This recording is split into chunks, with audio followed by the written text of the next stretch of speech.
खरगोश को बचाया कबूतरों ने। एक जंगल में एक खरगोश का बच्चा रहा करता था। वो बहुत अच्छा था और वो हर किसी की मदद किया करता था। वो कभी किसी का बुरा नहीं चाहता था। एक बार की बात है, एक बकरा उसके जंगल में बीमार हो गया था, जिस वजह से वो अपना भोजन खुद ढूंढ नहीं पा रहा था।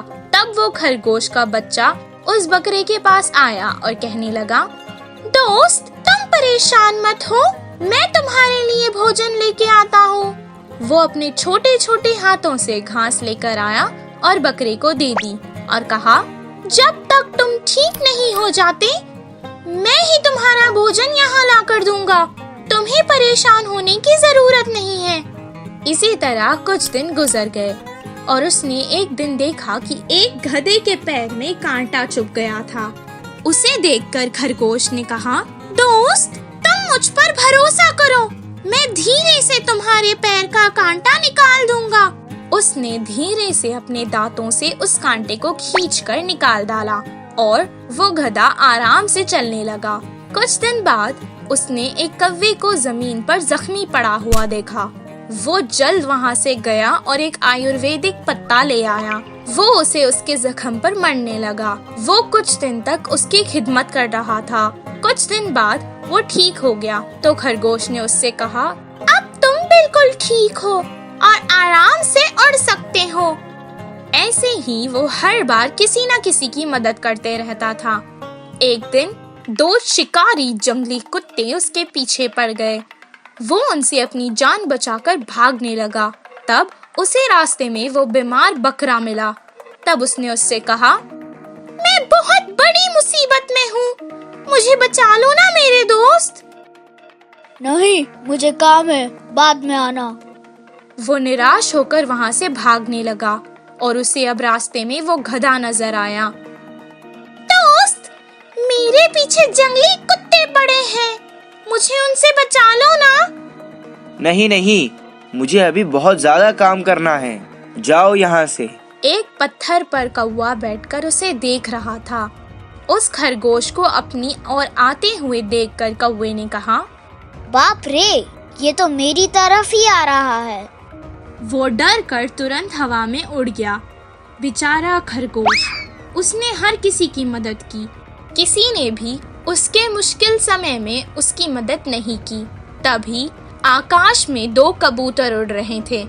उन्होंने खरगोश को देखा और बिना समय गंवाए अपना घोंसला उठाकर खरगोश के पास आए और कहा कि जल्दी से उस घोंसले में बैठ जाओ। जैसे ही वो उस घोंसले में बैठ गया, वो दोनों उसे लेकर उड़ गए और कुछ देर बाद एक सुरक्षित जगह पर उसे उतार दिया। खरगोश ने उसकी जान बचाने के लिए उन दोनों को धन्यवाद कहा। खरगोश को एक बहुत अच्छा सबक सीखने मिला कि हमेशा दूसरों की मदद ही नहीं करनी चाहिए, पर ये भी देखना चाहिए कि कौन अपना बुरे समय में अपना साथ देता है। इस कहानी से हमें ये शिक्षा मिलती है कि जो दोस्त हमारी मुश्किल में हमारी सहायता ना करे, वो कभी हमारा दोस्त था ही नहीं। मछलियों की बारिश। एक गांव में गोपाल नामक एक मछुआरा रहा करता था। वो हर रोज तालाब जाता और मछली पकड़ता था, फिर गांव आके उन्हें बेच देता था।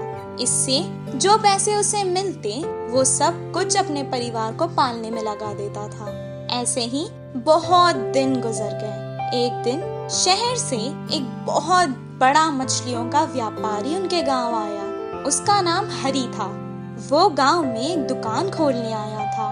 उसकी दुकान सजावट और मछलियाँ बेचने के तरीका देखकर सभी गांव वाले उसे मछली लेते थे। आओ गांव वालों, आओ, मेरे पास रंग बिरंगी बड़ी बड़ी मजेदार मछलियाँ हैं। एक बार खाओगे तो बार बार आओगे। इस कारण गोपाल के पास अब कोई भी नहीं आता था।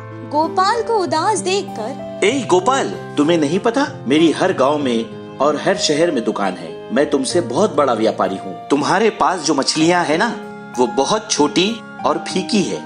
अब तुम ही बताओ, तुम्हारा व्यापार कैसे चलेगा? पहले बड़ी और मजेदार मछली ढूंढो, फिर बेचने आना। अब गोपाल तालाब में बड़ी मछलियाँ पकड़ने जाता था, पर जब भी वो जाल बाहर निकालता तो छोटी छोटी मछलियां ही आती थी। वो उन्हें वापस तालाब में डाल देता था। सारा दिन वो बस मछलियां पकड़ता और वापस उन्हें पानी में डाल देता। कुछ दिन बाद उसकी पत्नी ने यह सब कुछ देखा। पहले ही आप हरी के बातों में आकर अपने व्यापार को घाटे में चला रहे थे, पर अब तो वो भी बंद कर रहे हो। वो ढोंगी है। इस तालाब में बड़ी मछलियां हैं ही नहीं।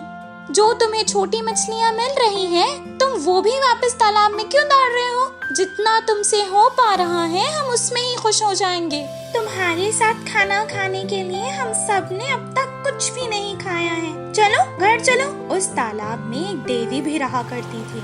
अब वो हरी को सबक सिखाना चाहती थी, इसीलिए उसने पूरे गांव में अपने जादू से मछलियों की बारिश कर दी। हर कोई मछली पैसे देकर क्यों खरीदे, ये सोचकर सिर्फ बारिश की मछलियाँ लेने लगे। जो गांव वाले हरी की दुकान से मछलियाँ लेते थे, वो भी अब बारिश की मछलियाँ ही खाते थे। कुछ दिन ऐसे ही चलता रहा। हरी की दुकान बहुत घाटे में चल रही थी। ये बारिश में मछलियाँ कैसे आ रही है? कौन अपने पैसे बर्बाद करके मेरी दुकान से मछलियाँ खरीदेगा? इतना कहकर वहाँ से दूसरे गांव चला गया। हरी के जाने के बाद मछलियों की बारिश होना बंद हो गई और दोबारा गोपाल का व्यापार अच्छा चल रहा था। इस कहानी से हमें ये शिक्षा मिलती है कि अगर हम किसी और के नुकसान करेंगे तो हमारा भी कभी भला नहीं होगा। उड़ने वाला घोड़ा। एक गांव में चंदू नामक एक व्यक्ति रहा करता था। जितना उससे हो सके वो हर किसी की मदद करता था। वो एक किसान था। उसके खेत गन्ने के थे।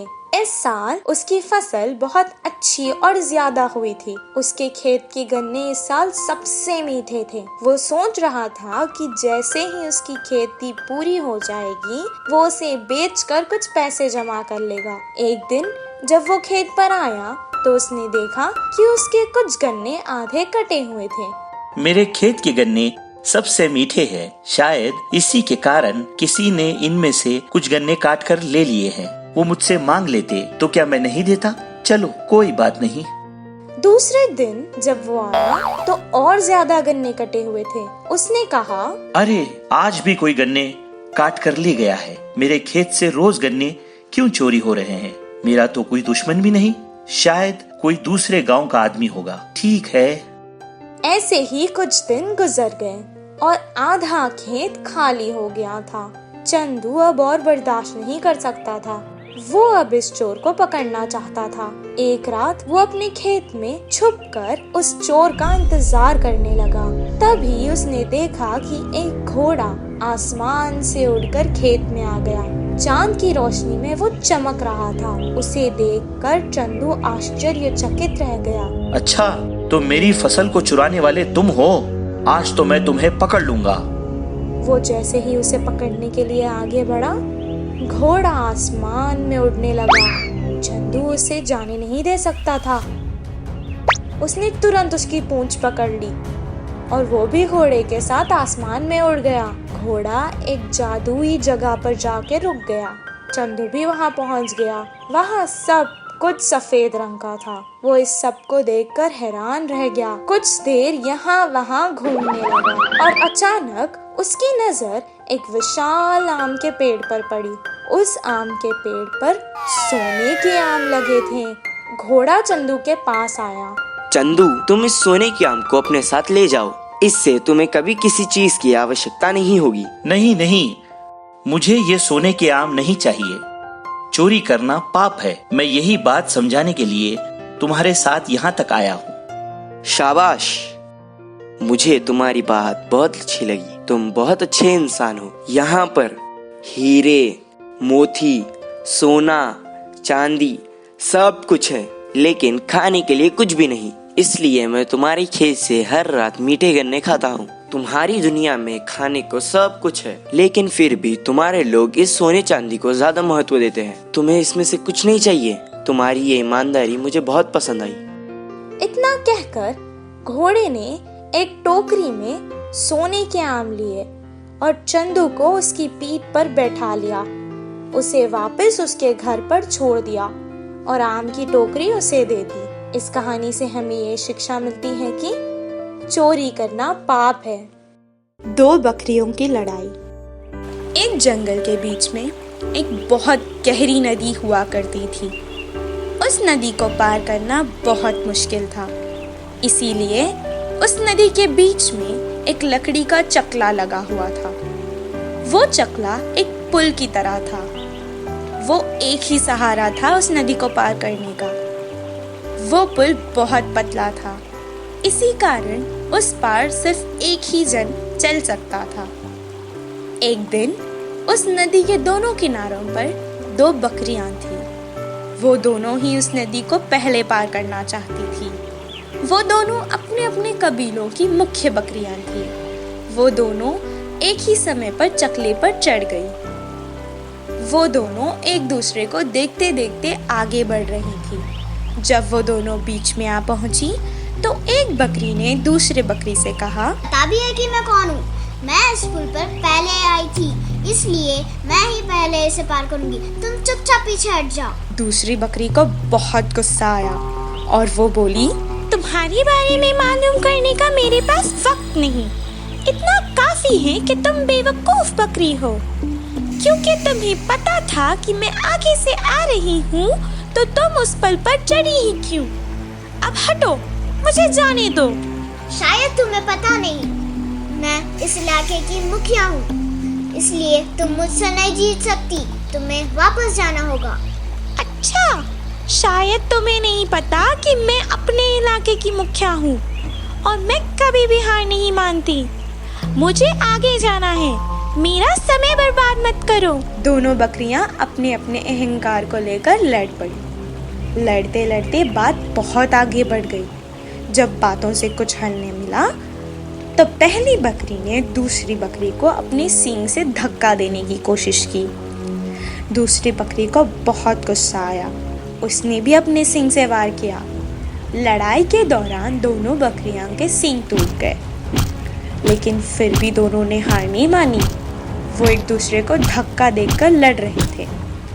लड़ते लड़ते वो दोनों पानी में गिर गए। उस नदी का पानी बहुत तेजी से बह रहा था। वो दोनों ने बहुत कोशिश की कि अपने आप को बचा सके, पर वो असफल रहे। वो दोनों ही नदी के साथ बह गए। इस कहानी से हमें ये शिक्षा मिलती है कि अगर हम अपनी जिद को पीछे करके समझदारी से काम लें तो ही अक्लमंदी है।